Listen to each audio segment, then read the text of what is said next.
Hi there, and welcome to my LinkedIn Live. I'm April Callis-Birchmeier, and welcome to talking about what I wish I had known when I was starting out. So, this is lessons for change managers. And I really love this topic because I feel like so many times we're expected to know things when we're starting our careers or starting a new job or a new role. And it can really be scary sometimes when you feel like, I'm not sure that I know everything. I'm not sure I have everything I need.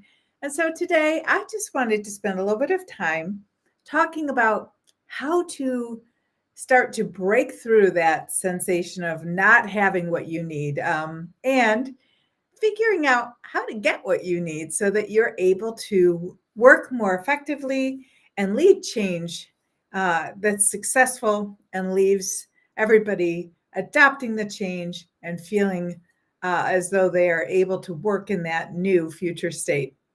So, as you may or may not know, I'm a change management expert. I love talking about organizational change management. I wrote a book called Ready, Set, Change. And I'm also a project management professional, PMP. I teach for PMI training, and I also teach organizational change management training as an association of change management professional qualified education providers. So I'm excited about that. But let's kind of talk a little bit about some of the challenges that I think happen when you're first beginning, when you're first starting out in your career in organizational change management.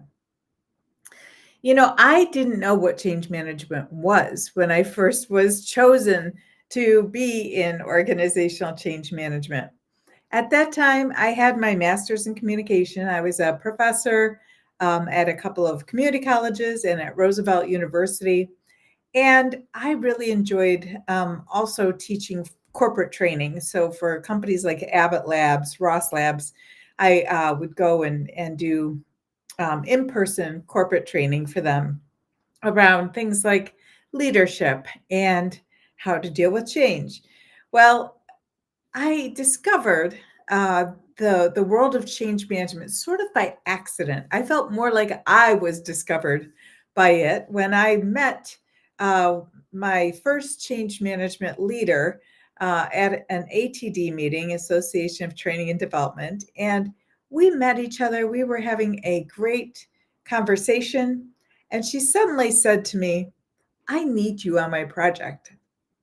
I was not sure what she was even talking about. I said, "What kind of project are you talking about?" And she said, change management project, a large ERP. Well, one thing led to another, and soon enough, I was a change management lead on this ERP project for Big Ten University. And I was thrilled by this opportunity, very excited about it, but I didn't know very much. I knew communication. I knew how to write um, press releases and documentation. I did a lot of training, so I was good at writing training content, but I didn't know much else. And the very first thing that she wanted me to work on was a change agent network, which I wasn't too sure what that was either. But it ended up that I was supposed to put together a group of people, which didn't seem hard to me until I tried to do it. Now, if you've ever been asked to pull together a group of people, it is a lot more difficult than just reaching out to them through email or phone calls to say, please come to this event because we want you to be in a group. People have to really understand what this group is for and what it's about. And that was my really first big change management challenge, was trying to describe this group to people in a way that made them care and want to be a part of it. And so maybe you've heard my story about how this came to be, and maybe you haven't, but essentially what happened was that I thought about this group nonstop. And we had called them together. We had called together 28 people at first, then we moved up to about 60 people, and then we're moving up to 120 some people. And we were trying to pull this group together. But my leader, who was just a technical genius, was not any better than I was at that point, of describing what it was we were trying to change and what we were doing and why they needed to be involved. But I recognized that the way we were going about it was not effective. We were showing slides of databases. We were talking in technical terms because my boss was a technical genius. She truly was. But we were talking in very technical terms about this. The breakthrough came for this group when I suddenly realized that they needed to understand a story of why we're doing this change. Because I had noticed that when I would tell a story about something that had happened over the weekend or something that was going on in my life, people would listen to that. But when I started talking in a technical way, they weren't so interested. Now, I don't know why it took me so long to figure this out, but it did. And finally, what happened was we had our final, what was going to be our final meeting if we couldn't pull this group together. And we showed them some technical pictures and we talked to them in a very technical way about what the change was, what an ERP was. And they were bored and they were starting to get up to go. And I thought, oh my gosh, we have to communicate with them in a way that makes sense. And so at that point, I just interrupted our canned presentation and said, hey, have you ever been to Walmart? They just kind of looked at me like, what are you talking about? Why are you asking this about Walmart? And I went on to describe a situation that I had been struggling with. I was working full time and I had only Saturdays where I could run errands. And I had these two little daughters, and they were 1 and 3 years old. And I had to put those two girls into their car seats and go to the grocery store, take them out of the car seat, go into the store, get our groceries, come back to the car seats, and put the groceries in the car and go on to the next store, right? We'd have to go on to another place. We'd go to the bank and I'd have to take them out of the car seats and go into the bank and come back out and put them in the car seats again. And then we'd go off to the shoe store. We'd go get some new shoes for these little feet. And we would be there, have to get out of the car seats, into the store, buy what we needed, get back into the car seats, go on to the next trip. And I was very frustrated because I was just spending hours and hours of time going from store to car to car to store with these children in these car seats in a small car where they could touch each other and bother each other. And I was driving home one day really frustrated, and I saw a sign, and it wasn't like a heavenly sign, it was a billboard. I saw a sign that said, come try our super center. And it was for a Walmart, and I had never been to a Walmart. So the next weekend, the next Saturday, I put those girls in their car seats and we drove to that super center. It was kind of a ways away, but it was worth trying. We went to the super center, we got out of our car seats, went into Walmart, and everything we needed was there. All of the groceries that we needed. They had a bank over there at the Walmart. They had a shoe section where we could buy those little shoes. They even had a Subway sandwich shop to keep those girls happy while I was shopping. And I was in and out of this store within an hour and back home enjoying my Saturday. I was so thrilled. And I told this to my change agent group. I said, what we're trying to do is we're trying to build you a student data supercenter, like a Walmart for student data, where you go in one place, get everything you need, and come back out. Because at that time, they were going in and out of all of these different databases constantly. And it was driving them crazy all day long, having to go find data at different places. We want to create it in a place where you can get it and then leave, and it's all easy for you. We love Walmart. That's what they said when they heard this story. Yes, we want that. And so from that point on, we had a very engaged and committed group of individuals who became their change agent group and have actually been in existence for more than 25 years as a group because they understood the story of what it was we were describing. Now, that was something I had to learn. And I'm sharing it with you so that you don't have to learn it. You can just know that when you can share a story with people that they understand, it makes it simpler for them to follow along this change. It's simpler for them to engage with the change, to describe it to others. And for many years, and I think they were still doing it even within the last 2 years, that group, that group that is still in existence, would describe it what they were doing as maintaining their Walmart. So even when we had upgrades to the system, even about a decade ago, when they went to a brand new, different system, they still talked about this idea of having all of the data in one place. Now, that's the example of a relevant, relatable story that I didn't know about, and I fell into it, and I'm glad that I did. But I want to share this with you because I think there's so many myths when you first begin and you're not sure how to describe things. Do I have to say everything in a very technical way? Well, I did try to say things in a very, very technical way, but I discovered that I was not communicating by being so technical.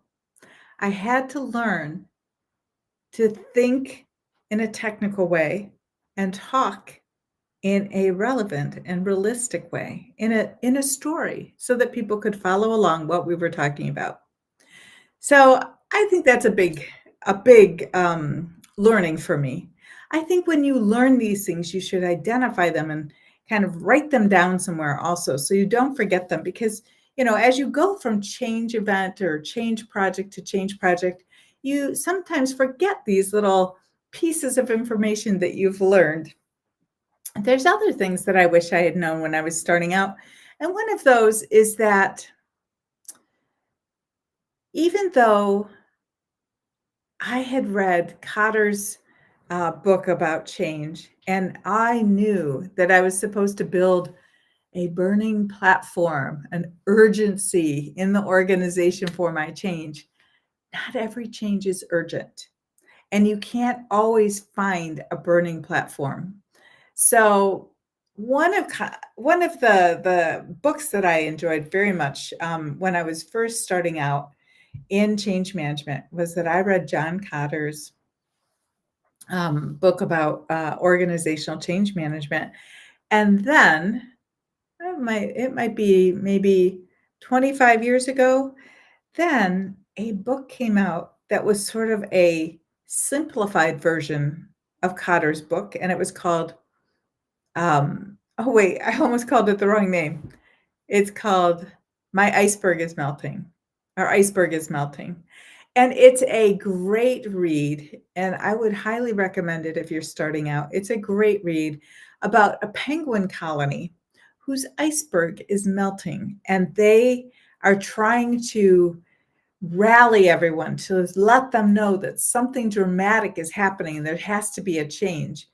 And so it goes along with Cotter's framework of, create a burning platform, create a sense of urgency in the organization, which in many cases we need, but in some cases, our changes aren't that urgent. And when we try to create an artificial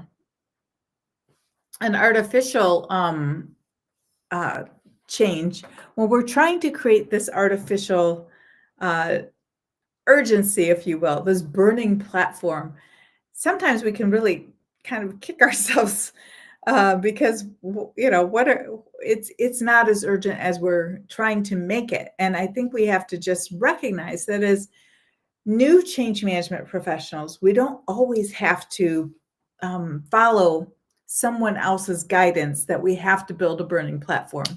And I learned this the hard way. I was reading a strategic plan, and I had found that in the strategic plan, there was a note about, we were three years away from what was called Y2K, where we were, everybody in the computer world was concerned what would happen at the year 2000 because many computers had been hard coded with 19 as the first two digits of the year.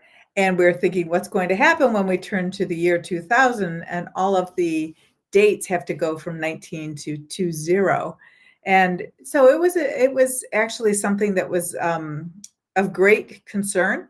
And there was a lot of effort put forward to fix this issue before the year 2000. I know I remember very dramatic moments when it turned from 1999 to 2000 and the lights all stayed on. We could see the computers had not failed to keep our power on. But I had read that this was part of the reason that we were making a strategic move. And I took this as the great thing I could share with others about being a burning platform. And I said, here's our burning platform. It's Y2K. That's the burning platform. And now we can get everybody all excited. And then my super genius technical boss said, no, we've already fixed all the Y2K issues. It's not going to be your burning platform. Your platform is sort of smoldering. It's not actually burning. So just relax and we'll work through this these piece by piece. I think that there's so many myths when you're first beginning and you're trying to learn everything at once. But one of the things that I like to think about also is just how to gain change management experience. And many times we have change management experience. We may have been doing organizational changes in places that we don't even recognize. Now, I'll tell you when my daughters were young and they were in school, I used to do a lot of organizational change management consulting and work for free at their school. And it was great because I had clients and I had very busy change management career that was at work, but I could also practice things that were not at work. And so the risk was less. So if I wanted to try something really different, really big, or something that seemed unusual, and I just wanted to test it out, I had a great lab in the sense that I was involved with the Parent Teacher Association. I was also involved with helping my principal work with teachers to adopt new curriculum or adopt changes in our school scheduling. And all of that volunteer work really paid off because I started to have a lot of confidence, a lot of understanding of the pieces that I was doing at work, but then I could see more direct, more immediate results when I would do these things in my volunteer capacities at school and through for other organizations. And so I would recommend that you volunteer to lead a Sunday school Bible camp, because that is a lot of coordination and effort and organizational change. Or even if you could be involved with a group such as, a neighborhood advisory group, and you're able to practice some change management tools or techniques. Maybe you concentrate on identifying stakeholder groups and then thinking about how you can reach out to these different groups. That's a great way to start to build some of those skills and to build some of that experience that everybody's looking for when you're first starting out in your career. I know another piece when I was starting out in my career was that I used to try to follow um, what others were doing, but I would always find areas where it seemed like something could be done a little differently.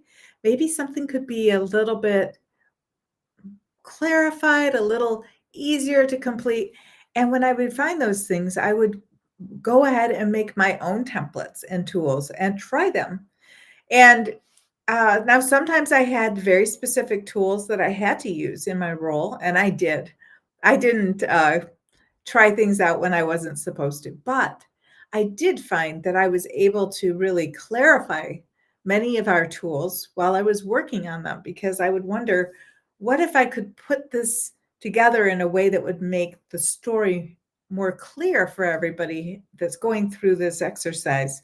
And so I remember starting with something called transition workshops, and we had a PowerPoint template that we were supposed to use to lay out, here's what is currently going on, our current state, and here's our future state, and how are we going to adapt as humans, as people, to the new process. And that was the transition workshop, was figuring out the process and what the people had to do differently to adopt this new process. Well, there were a lot of symbols on this PowerPoint deck that we were using. And I thought, if we could just cut it back to like 5 symbols, maybe 6 total, we could really get clear on exactly what was happening when. So we had somehow, over, I'm sure, years, had cluttered up this template to the point where nobody could understand what these symbols meant anymore. You kind of had to have a legend, these icons. You had to have a legend to tell you, like, oh, that means that. And when we cut back to about 6, we had 5 that we used, but we had a 6th kind of hidden symbol for special things. When we cut back, it was so much simpler to be able to describe what people did differently. And once we were able to describe that in a way that people understood, we were so much more successful in these transition workshops. So I just experimented as I was going along. And that's something you can do also when you're starting out your change management career. Just experiment. And, sometimes I have been told, go back and use the template I gave you. And sometimes I've been told, this is a better use of our time. This is a better template. And that's the great beauty of working in organizational change management, is that you can experiment while you are helping and working with organizations. So then eventually I started to, write some articles about things that I was experimenting with. I was working on different types of projects. I liked working on big projects that impacted many people. And those were kind of daunting. But I found that one tool that you might want to use if you're starting out and trying to gain more experience is to really just understand that you can do a pilot of anything. A pilot is a great tool. A pilot is saying we're going to take a small group or a small window of time, something that's experimental, and we're going to try this. The great thing about pilots is it does give you that freedom to be able to experiment, and people don't expect pilots to be perfect. I always do pilot training. And the reason I always do pilot training is because when people are uh, participating in pilot training, they are forgiving. They will watch the training and say, this is great, this is not so great, here's where I got confused, let's fix this. And you have this sort of collaborative, cooperative conversation. When you say, here's the training, and there's no pilot involved, sometimes it's a much harsher conversation. And so I like to start all of my training with pilot training so that I can see and have the benefit of everyone's opinion and ideas rather than having sort of this expectation that this will be perfect as delivered, because nothing is perfect as delivered. We always are iterating and making things better because we are going for progress, not perfection. So when I'm positioning myself as a training leader in my change management roles, I definitely want to use a pilot training session. And it really helps build my credibility when I can listen to the feedback and incorporate that feedback into the training in a way that people can see it and makes it better, because that's my goal, is to make it better. I also had to learn starting out that no matter what I did, I could not make everybody happy as a change management professional. And I really hate that. I love to make everyone happy. It really bothers me that I can't get everybody 100% on board with the change, but I do understand that I can't. And I think that recognition is important because it gives me a little bit of freedom to not take everything personally. I think you can burn out very quickly as a change management professional if you always consider people's opinions about a change or the way that it's rolled out to be about you. And you can burn out and feel pretty deflated because change is difficult. And you're asking people to go through not only behavior changes, but we're asking people to change the way they think, mindset shifts. And those mindset shifts are difficult to incorporate if we don't have um, if we don't have a sense of being protected by we're not to blame for every change, right? And many years I thought it was my job to sort of be the person to take all the complaints and try to fix everything. And I can't fix everything. I have to sometimes recognize that there will be people who will leave organizations because of change, and it's not my fault. And there will be people who are thrilled with organizations because we went through a change, and that's not to my credit either. I'm just helping work through the process so that people can adopt that change. I think another piece is to really connect with other change management professionals. It can be a lonely business. Sometimes there's only one of us on a project or one in a whole department. And so connecting with others, like through the Association of Change Management Professionals, ACMP, has a connect section on their website where people write to each other all day long. And also attending webinars and other events where you can connect with change management practitioners, and joining a chapter. I'm the founding president of the Michigan chapter. And though I'm no longer the president of the chapter, I am always excited to connect with people in the chapter because it gives us the opportunity to talk about some of the experiences and wins that we've had, the challenges that we've had, and some of the learning that we've had um, as we're going along and discovering things together. So I enjoy that very much. And I also think uh, you should try to know who to trust, if that makes sense. Um,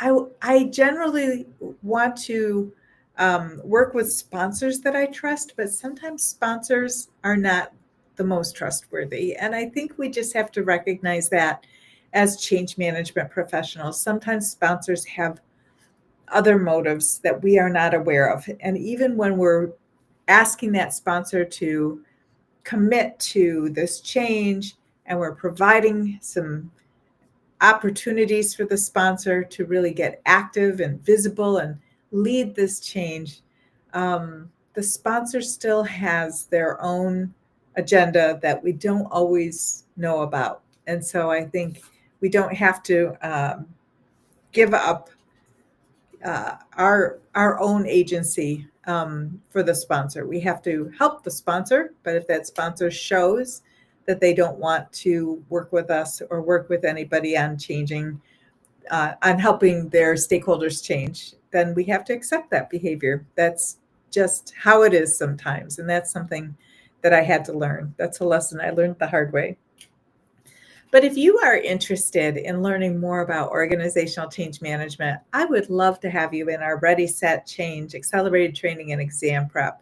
It begins on Monday and it runs for 3 weeks. We start on February 24th. We end on March 17th, St. Patrick's Day. So go out for your green beer to celebrate. And we have 2 live online sessions a week.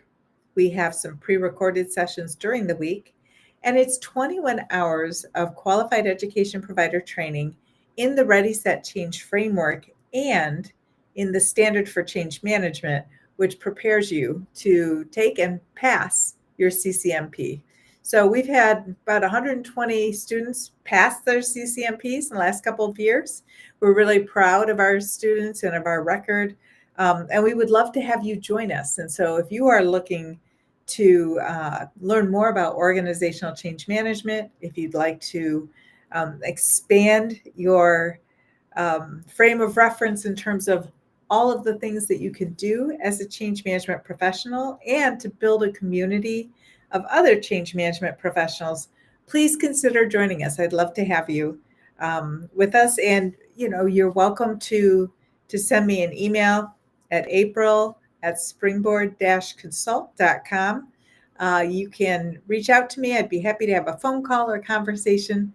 But I wanted to share some of my lessons learned that I had to um, go through, recognize, and really take to heart, so that I was able to build my experience and able to help others along the way from that experience. So I've enjoyed talking with you today. I'll see you in 2 weeks for our next LinkedIn Live. Thank you so much for joining me today.